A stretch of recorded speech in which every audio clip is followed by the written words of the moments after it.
देखो हमको, देखो ध्यान समझो, देखो हमको क्या है, यहाँ पे जो एक्स ऑस्मोसिस हम लोग यहाँ तक पढ़े थे, पिछले क्लास में यहाँ तक पढ़े, जो ऑस्मोसिस होता है इसमें एक एक्स ऑस्मोसिस होगा और दूसरा क्या होगा, इंड ऑस्मोसिस। एक्स मतलब पानी का बाहर निकलना या किसी का बाहर निकलना, लेकिन पानी ही बाहर निकलेगा, और इंड मतलब पानी का अंदर जाना। बस समझिए ना। अब ये कैसे होता है, ये मूवमेंट हमको समझना पड़ेगा। उसके लिए हमें ये तीन सोल्यूशन है, तीनों सोल्यूशन का नाम है, एक होता है आइसोटोनिक, हाइपोटोनिक और हाइपरटोनिक।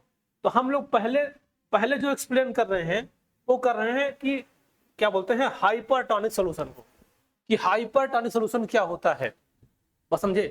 अब देखो सोल्यूशन को समझने के लिए, मतलब ये हाइपरटोनिक और इसको हाइपो और आइसो समझने के लिए हमें क्या जानना पड़ेगा, सोल्यूशन में जानना पड़ेगा।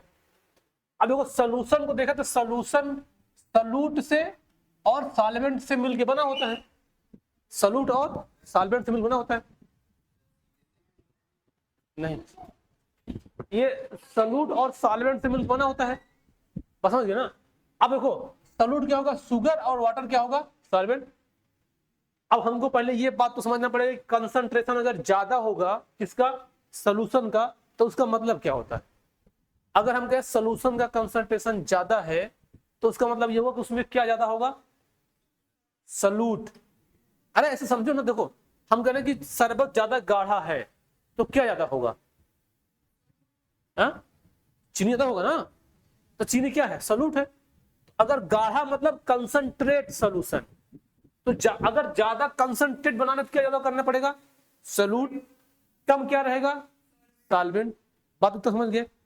अब देखो, अब अगर हम इसका उल्टा कर दें, ये कम हो जाए और पानी क्या हो जाए, ज्यादा हो जाए, तो उस सोल्यूशन कंसंट्रेशन क्या हो जाएगा, कम हो जाएगा, नहीं समझ आया, नहीं समझ पाए। अगर पानी ज्यादा होगा, तुम लोग इतनी सिंपल सी बात नहीं समझ पा रहे हो कि अगर चीनी में पानी ज्यादा डाल देंगे, पानी शरबत पतला हो जाएगा, नहीं समझ पा रही बात। अगर चीनी ज्यादा डाल देंगे तो गाढ़ा हो जाएगा, कम डालेंगे तो पतला रहेगा। अगर इतना बात नहीं समझे तो फिर हो गया, बेकार है।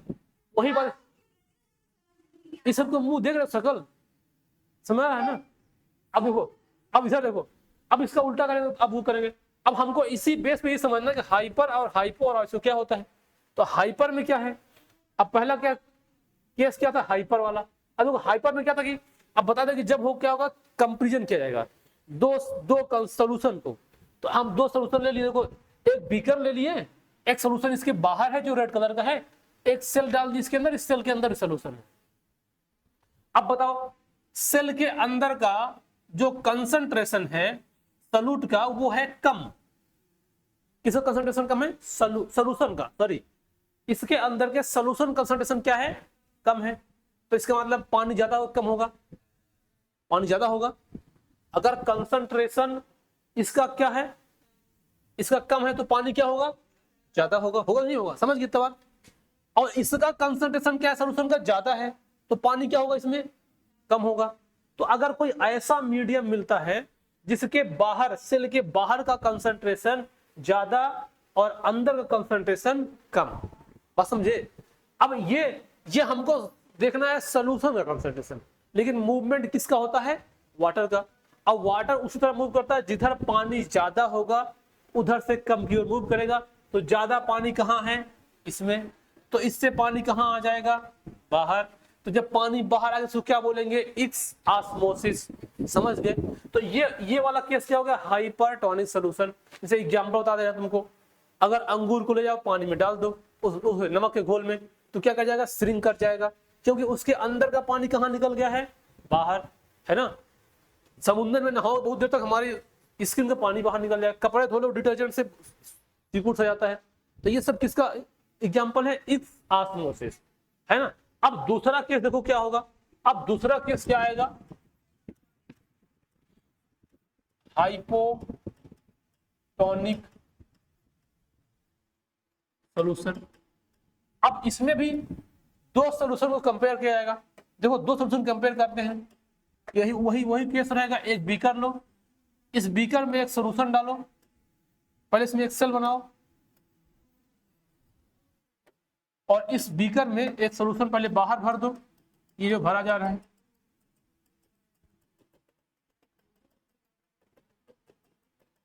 और इसके अंदर एक अंदर डाल दो।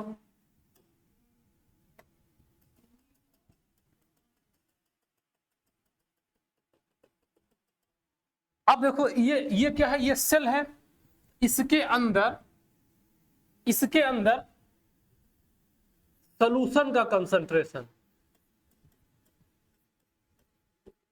सॉल्यूशन कंसंट्रेशन यहां क्या है, ज्यादा है।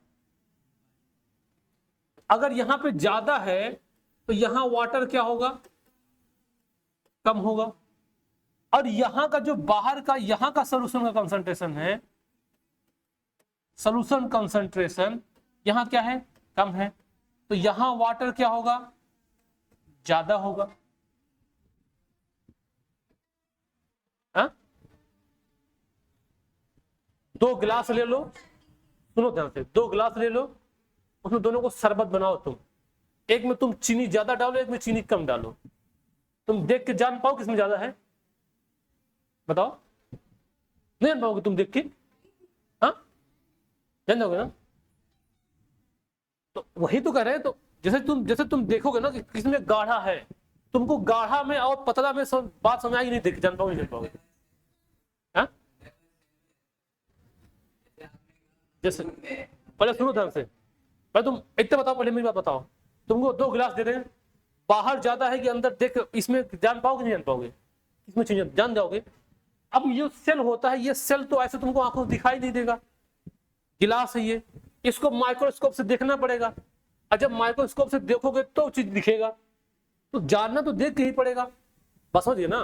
लेकिन अब देखने की टेक्निक अलग अलग है, क्योंकि सेल है बहुत छोटा होता है, वो हमारे आंखों से दिखाई नहीं पड़ेगा, तो उसको क्या यूज करना पड़ेगा, माइक्रोस्कोप। अब जब उससे इसको देखोगे तो बात समझ में आएगी, बस समझिए ना। लेकिन देख के तो लगना चाहिए ना, देख के तो लगेगा कि कहाँ ज्यादा है, आपको तो भीड़ कहाँ ज्यादा है कहाँ कम कैसे जानेंगे, बताओ, ऐसे तो देख के नहीं जान पाएंगे कहाँ भीड़ ज्यादा कहाँ कम, तो ये जान लेंगे। अब यहाँ पे देखो वाटर क्या है, यहाँ पे ज्यादा, यहाँ वाटर क्या है, कम, तो इसका मतलब यहाँ का पानी कहाँ जाएगा, अंदर। अब जब इसको बोलेंगे, इसको क्या बोलेंगे, इंडोस्मोसिस। अब जो ऐसा कॉम्बिनेशन बनेगा उसको बोलते हैं हाइपोटोनिक सॉल्यूशन, क्या बोलेंगे। अब ध्यान दो, अगर बाहर का कंसंट्रेशन ज्यादा होगा, अंदर का कम, तो कहलाएगा हाइपरटोनिक, और अगर बाहर का कंसंट्रेशन कम होगा और अंदर का ज्यादा होगा, कहलाएगा हाइपोटोनिक। अब इसका एग्जांपल क्या है, जैसे चना को पानी में भिगो दो, तो चना के अंदर पानी क्या जाएगा, घुल जाएगा, अब वो चना क्या हो जाएगा, फूल जाएगा, बस समझ लो ना। चने को पानी में भिगोएंगे तो चना क्या करेगा, फूलेगा। इसका मतलब क्या है कि उसके अंदर पानी क्या है, कम है, और अंदर का पानी कहाँ चला गया, बाहर, और सॉरी बाहर पानी कहाँ चला, अंदर, चना क्या गया, फूल गया, तो ये कहलाएगा हाइपरटोनिक सॉल्यूशन। अब देखो अगला तीसरा आएगा आइसोटोनिक सॉल्यूशन। अब इसमें क्या होगा, मान लो ये बीकर बनाए, इस बीकर में बाहर का भी कंसंट्रेशन और जो अंदर है, अंदर और बाहर दोनों का कंसंट्रेशन बराबर है, बस समझ रहे हो ना। अगर बराबर है तो ना इससे कुछ अंदर जाएगा ना कुछ बाहर जाएगा, है ना। इसे मान लो दो एकदम बराबर पावर के पहलवान को लड़ा दिया जाए, दोनों का एकदम बल बराबर है, अब वो ना उसको मार गिरा पा रहा है ना उसको गिरा पा रहा है, अब किसी का अगर बल कमजोर हुआ तो उसको पटक देगा, बस समझ गए ना। तो जिधर ज्यादा होगा उधर कम की ओर जाएगा, लेकिन जब दोनों बराबर ही है तो अब देखो जो इसका है बराबर, इसका भी, इसका और इसका जो है दोनों क्या है, इक्वल है। जब दोनों इक्वल है तो ना तो इसके अंदर जाएगा ना बाहर आएगा, बस समझ रहे हो। तो आइसोटोनिक सॉल्यूशन वो होता है मतलब इसमें ना तो कोई बाहर जाएगा और ना कोई अंदर आएगा, दोनों क्या हो गया है, इक्विलिब्रियम कंडीशन में आ गया, समझ गए बात को। ये कंडीशन कहलाएगा। तो ये दोनों सॉल्यूशन 3 है। अब देखो इसमें यही है, ये पहले देखो आइसोटोनिक सॉल्यूशन। अब देखो आइसोटोनिक सॉल्यूशन में ना तो कुछ अंदर जा रहा है ना कोई बाहर जा रहा है, बराबर बना हुआ है। और जानते हो हमेशा सेल को जो मूवमेंट होता है वो तब तक होगा जब तक दोनों का सॉल्यूशन का कंसंट्रेशन बराबर ना हो जाए, समझ गए ना। कम ज्यादा होता रहता है लेकिन मूवमेंट तब तक होगा जब तक बराबर ना हो जाए, जब बराबर हुआ मूवमेंट होना बंद, बस समझिए ना। मतलब वो क्या हो गया, स्टेबल हो गया। और अब यहां देखो ये दिखाई दे रहा है, ये है हाइपोटोनिक सोल्यूशन। इसका मतलब इसके अंदर पानी अंदर जा रहा है, यहां पानी कम था, यहां पानी कम था, इसके अंदर कंसंट्रेशन क्या था, ज्यादा था, तो पानी यहां क्या हो गया, कम हो गया।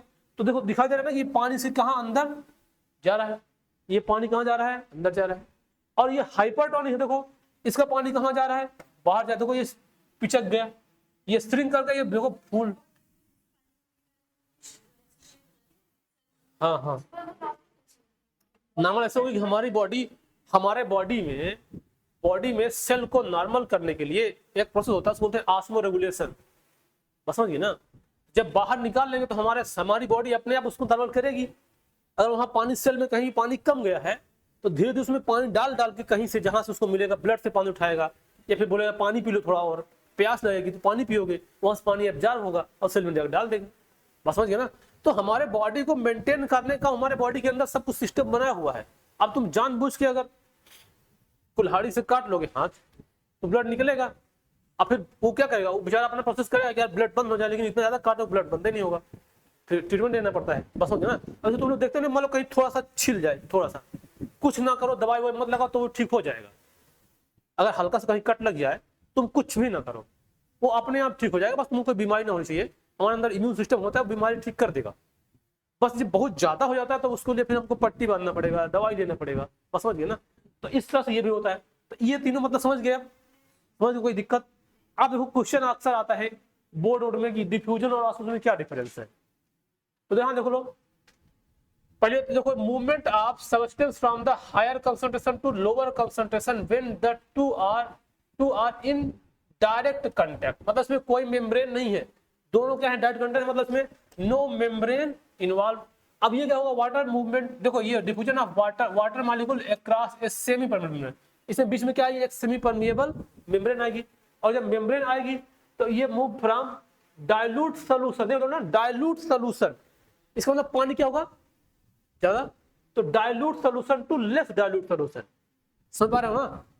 जहां पानी ज्यादा वो डाइल्यूट कहलाएगा, और जहां पानी कम होगा क्या कहलाएगा, लेस डाइल्यूट, तो वहां से अधिक कम हो जाएगा। अब इस बीच में क्या होगा, सेमी परमेबल मेम्ब्रेन होगा। अब ये देखो, ये direct contact between the two substance is necessary, अब two solution are the separated by a semi permeable membrane, है ना। It occurs gases as well as in liquid, एक बात समझ लो, डिफ्यूजन गैस का भी हो सकता है और लिक्विड हो सकता है। जैसे एग्जांपल देखो, पानी तो डिफ्यूज हो ही रहा है, पानी में चीनी में पानी डाल दो अपने आप डिफ्यूज मिल जाएगा। इत्र की बोतल लो, यहाँ पे खोल दो, अब जो निकलता है वो गैसोस फॉर्म में निकलता है, धीरे धीरे धीरे धीरे पूरे रूम में क्या हो जाएगा, फैल जाएगा, तो क्या है, डिफ्यूजन है। बीच में कोई मेम्ब्रेन है क्या, नहीं है, तो क्या कहलाएगा, डिफ्यूजन कहलाएगा। अब देखो ये क्या है, ये only water can move from its higher concentration to lower concentration, केवल किसका मूवमेंट होता है, वाटर का मूवमेंट होता है। ऑस्मोसिस में गैस का मूवमेंट नहीं होगा, बस ये बात ध्यान रखना, और इसमें गैस और वाटर दोनों का मूवमेंट होगा, बस समझ गए ना। तो ये हो गया डिफ्यूजन और ऑस्मोसिस में क्या हो गया, डिफरेंस। हाँ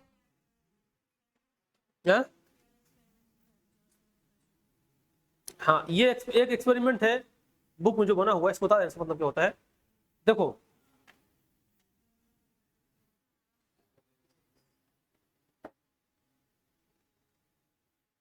इधर देखो, समझो एक एक्सपेरिमेंट है बुक तुम बनाया, इसका मतलब समझो, वो दिखा रहा है कि हमको प्रेशर को हम कैसे समझेंगे, जो ऑस्मोटिक प्रेशर है उसको समझेंगे। मान लो देखो क्या किया कि यहाँ पे एक बीकर लिए, ठीक, इस बीकर में मैं यहाँ पे कुछ पानी भर दिए मान लो यहाँ पे, अब इसमें एक ऐसे नली लगा दिए।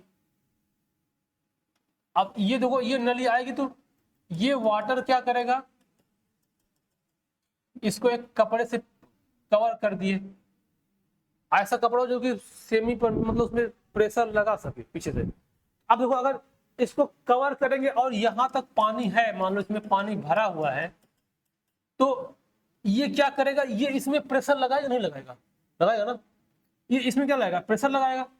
तो प्रेशर लगाएगा तो इसका प्रेशर अगर इसके अंदर मान लो जो दूसरा कोई लिक्विड भरा होगा, जब इसमें प्रेशर लगेगा तो ये हो सकता है कि ये ऊपर यहां तक आ जाए, या यहां तक आ जाए, या यहां तक आ जाए, आ सकता नहीं आएगा।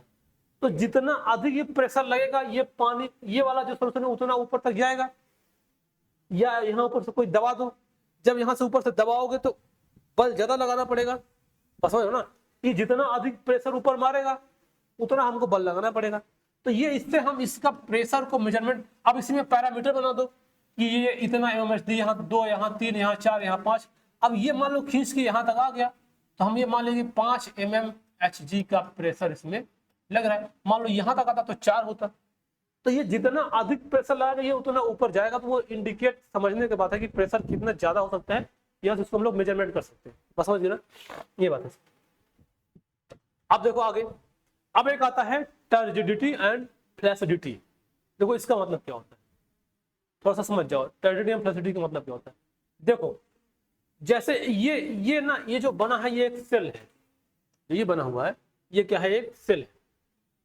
अब जो सेल होता है इसको सेल को हम ये देखते हैं, मान लो इसके इधर कोई सोल्यूशन है, यहाँ कोई सोल्यूशन न लगे। ये वाली क्या है, ये सेल वाल है, ये बाहर वाली वाल है ना। और इसके अंदर कुछ सोल्यूशन मतलब साइटोप्लाज्म प्रोटोप्लाज्म भरा होगा। तो जो इसके अंदर भरा है वो इसके दीवार पे प्रेशर लगाएगा नहीं लगाएगा, लगाएगा ना। इसे बॉटल में पानी भरा होता है तो बॉटल के दीवार में पानी का प्रेशर लगता है, लगेगा ना। तो जो अब देखो ये इसमें क्या करेगा, प्रेशर लगाएगा। तो इसको क्या बोलेंगे, टर्गर प्रेशर। जो इसमें ये प्रेशर लगाएगा वो क्या बोलेगा, टर्गर प्रेशर। और जो ये दीवार है ये दीवार भी उसमें प्रेशर लगाएगा। इसे अगर तुम लोग दीवार को धकोलोगे, तुम लोग फिजिक्स पढ़े होगे, अगर दीवार को तुम धक्का मारोगे तो जितना तेज धक्का तुम मारोगे उतना तेज धक्का तुमको ही मारेगा वापस, समझ पा रहे हो। इसे तुम यहाँ बल, इसे मान अब यहाँ पे ठेलेंगे, अभी हम बल कम लगा रहे हैं, अब एकदम जैसे बल लगा रहे हैं, जितना तेज प्रयास करें उतने तेज हमको बल लगाना पड़ेगा। तो ऐसा लग रहा है कि वो हमको धकेल रहा है, तो जितना हम उसमें बल लगाएंगे उतना वही हमको बल लगाएगा। जैसे देखो वो क्या बोलते हैं, क्रिकेट देखते हो ना, IPL। अब जब हिटमैन छक्का मारता है पूरा दम लगा के, अब जितना देखो जो जितना फास्टर बॉलर होगा उसका सिक्सर बहुत दूर जाता है, क्योंकि जितना तेज से बॉल फेंकेगा उतना तेज से वो जाएगा। जो स्पिनर जब घुमाता है स्पिनर, अब चाहे जितना बल लगाए वो मार दे उठ जाता है ऊपर वहां, समझ गया ना। तो जितना अब देखो जितना प्रेशर ये लगाएगा दीवार पे उतना ही प्रेशर ये उसके अपोजिट लगाएगा। तो जो ये लगाया वो कहलाएगा टर्गर प्रेशर, और जो दीवार उस पे लगाया वो कहलाएगा वाल प्रेशर। बस समझिए ना, जो ऐसे बाल मारा तो बाल का प्रेशर बैट पे लगेगा, अब बैट का प्रेशर बाल पे लगेगा, अब दोनों मिल जाएगा, दुगना स्पीड से वापस दूर जाएगा। बस समझ गया ना। तो ये हो गया ये। और यहां पे देखो ये है सेमी परमिएबल। तो यहां पे अगर कंसंट्रेशन ज्यादा और कम वाला होगा तो उसके क्या बीच में रहेगा, ऑस्मोटिक प्रेशर। वो तो एग्जाम बता दी पिछले में, अगर कंसंट्रेशन ज्यादा होगा तो उसके अगेंस्ट प्रेशर लगाएगा, जिधर ज्यादा होगा कम की ओर तो उसको क्या बोलते हैं, ऑस्मोटिक प्रेशर। बस समझ गए ना। अब यहाँ पे बात सुनो, देखो जब सेल के अंदर पानी ज्यादा भरा है, जब सेल के अंदर पानी ज्यादा भरा होगा तो वो वाल पे प्रेशर लगाएगा, और जो प्रेशर बनेगा उसको टर्गर प्रेशर बोलेंगे। अगर पानी कम है तो प्रेशर कम लगाएगा, और ये क्या हो जाएगा, फ्लैसिड कंडीशन में, मतलब रिलैक्स कंडीशन में। तो जब प्रेशर हाई है उसको टर्गर प्रेशर बोलते हैं या उसको टर्जिडिटी बोलेंगे, और जब प्रेशर कम है उसको फ्लैसिडिटी बोलेंगे। बस समझ गए। जब प्रेशर ज्यादा है तो उसको टर्जिडिटी, जब प्रेशर कम होगा फ्लैसिडिटी बोलते हैं उसको। बस समझ गए ना, ये हो गया। अब देखो आगे, use of turgidity in plant. Turgidity का क्या यूज है प्लांट में, देखो क्या बोले हो।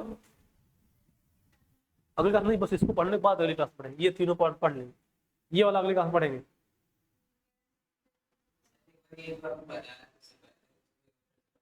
किसको, ये वाला, इसके अंदर कुछ भरा होगा सोल्यूशन, और ये सोल्यूशन किसके दीवार में क्या लगाएगा, प्रेशर। जो प्रेशर लगाएगा उसको बोलते हैं टर्गर प्रेशर। और जो ये दीवार है, ये दीवार इसमें क्या लगाएगी, प्रेशर, इसको क्या बोलते हैं, वाल प्रेशर। अब मान लो इसके बीच में कोई दूसरा सेल रख देते तो इसका अलग कंसंट्रेशन, इसका अलग कंसंट्रेशन, इसके बीच में क्या लगेगा, प्रेशर, उसको बोलते हैं ऑस्मोटिक प्रेशर। अब जो टर्जिडिटी है उसका क्या रोल है प्लांट में, देखो जैसे एक जो पाइप आता है, जो पानी भरता है तो वो शेप गोला हो जाता है, जब पानी निकलता है तो पिचक जाता है। ऐसा पाइप होता है ना, इसमें पानी रहता है तो भरा रहता है, शेप रहता है उसका, और जब पानी निकलता तो पिचक गया, है ना। अब अगर उसके अंदर वाटर है तो उसका प्रॉपर शेप, जैसे बलून देख लो, बलून बलून बहुत टाइप जाता है ना, लौकी का शेप के, तरबूजा का शेप का, सबसे अच्छा इस आजकल मार्केट में ये वाला शेप चल रहा है, समझ गए ना। तो ये शेप तुमको तभी दिखेगा जब इसके अंदर हवा भरोगे, हवा या पानी भरो तब दिखेगा। अब पता नहीं उसका हवा निकाल दो, इसका शेप कभी हवा निकल जाएगा, समझ गए ना। अब अगर मान लो ये इसका शेप कुछ ऐसा बीच में टूटा हुआ होता, समझ गए, जो अक्सर लोगों को हुआ करता है, अगर ये टूटा हुआ होता तो ये जो शेप बनता वो टूटा हुआ बनता, अगर हवा निकाल देते तो टूटे हुए ऐसे कैसे हो जाता है, समझ गए ना। तो कुल मिला के जो टर्जिडिटी होता है वो प्लांट के हर पार्ट को एक प्रॉपर शेप देगा। इस देखो, अब जैसे पत्ती देखो, जब पत्ती एकदम सुबह सुबह बढ़िया ऐसे खिली रहती है, ठीक नहीं, उसको तुम तोड़ लाओ, कुछ देर बाद रखो, वो मुरझुरिया जाएगी, बस सूख जाएगी, समझ दो ना, सूख जाएगी। इसका मतलब ये हुआ कि उसके अंदर का जो पानी है वो क्या निकल गया बाहर। अब वो टर्गर प्रेशर नहीं लग रहा है, जब प्रेशर नहीं था उसमें उसका शेप नहीं बन रहा है। बाकी और देखो, ये देखो क्या क्या काम करता है। पहले तो यहाँ देख लो, पहला ये provide the rigidity to the soft tissue, जो टिश्यू एकदम रिजिड रहता है वो उसकी वजह से होता है, रिजिडिटी की वजह से, उसमें पानी ज्यादा होगा तो सॉफ्ट होने के बावजूद भी हार्ड दिखेगा, समझे ना। जैसे पानी, पाइप में पानी डाल दो, खूब तेज प्रेशर लगा दो तो एकदम पूरा हार्ड हो जाएगा, भले सॉफ्ट रहे। और देखो ये turgor pressure help in opening and closing of stomata, ये तो समझते हो। जो स्टोमेटा होता है उसके बगल में ऐसे गार्ड सेल होती है, बगल में, शायद कहीं तुम लोग पढ़े होंगे 9th में। इस गार्ड सेल में अगर पानी ज्यादा होगा तो ये एकदम टाइट हो जाएगी और स्टोमेटा खुल जाएगा। अगर इसमें पानी कम रहेगा तो स्टोमेटा क्लोज हो जाएगा। तो खोलने और बंद करने में इसका रोल होता है। और देखो ये टर्गर का मूवमेंट होता है मूवमेंट में। अब मान लो अगर प्रेशर जहां ज्यादा होगा तो उधर से कम की ओर मूव कर जाएगा, तो किसी चीज को मूवमेंट करने में टर्गर प्रेशर जरूरी है। उसको देखो, टर्गर प्रेशर हेल्प द, ये मशरूम्स और कोई सीडलिंग हो गया या कोई support through the hard ground, मतलब कुछ भी हो, जैसे मान लो कि जिसका टिश्यू एकदम सॉफ्ट है, अगर वो जब जमीन पर रहेगा कहीं हार्ड ग्राउंड में तो उसमें चिपक जाएगा, उसको कोई शेप दिखाई नहीं देगा। अगर वो अपने आप को टाइट कर लेगा, टर्जिट कर लेगा, तो उसका शेप दिखाई देने लग जाएगा। तो वो शेप दिखाई देने तक, इसे तो लिखा ना, मतलब मशरूम को ले आओ तुम, ताजा लाओ, कुछ दिन तक तो बाहर, 3-4 दिन बाद वो सूख के क्या हो जाएगा, एकदम खराब। इसका उसका पानी क्या हो गया, बाहर निकल गया पूरा, उसका टर्गर प्रेशर पूरा क्या हो गया, जीरो हो गया, बस समझ गए ना, ये हो गया। अब देखो ये build up the root pressure in the root cell, जो हम बताएं कि मान लो ये रूट का वाल है, ये रूट हेयर है, अगर इसके अंदर रूट का प्रेशर ना होता तो ये पानी आगे तरफ जा पाता, नहीं आ पाता। जो ऊपर तक पानी चढ़ता है उसके अंदर एक प्रेशर क्रिएट होता है। तो जो टर्जिडिटी है उसका इतना सारा यूज है ना। तो प्लांट में, और दूसरी बात, प्लांट में टर्जिडिटी बनाए रखने के लिए क्या चाहिए, वाटर। जितना अधिक पानी होगा उतना उसका प्रेशर ज्यादा होगा, उसका वो शेप बना रहेगा, बस समझ गए ना। जैसे बताया ना, बैलून में अगर जितना ज्यादा हवा भरोगे उतना अच्छा टाइट दिखेगा, अगर हवा थोड़ा सा भर दोगे तो पिचका दिखेगा, बस समझ गए ना। तो वो होता है टेरिटरी। जैसे मान लो गाड़ी में, गाड़ी के पहिया में हवा भरा जाता है, अगर हवा निकल जाए उसका हवा निकल जाए तो क्या दिखेगा, पिचक जाएगा, गाड़ी चल नहीं पाएगा। इसका मतलब उसका जरूरी है कि उसमें हवा भरा हो या पानी भरा हो, मोस्टली हवा भरा होता है, तो उसका शेप ले आता है प्रॉपर, बस समझ गए ना। तो ये पूरा काम क्या होता है टेरिटरी का। अब हम लोग अगली क्लास में ये वाला पढ़ेंगे, प्लाज्मोलाइसिस आयन रेसिडिटी, बस समझ गए ना। यहाँ से चलो इसका वो दे देना।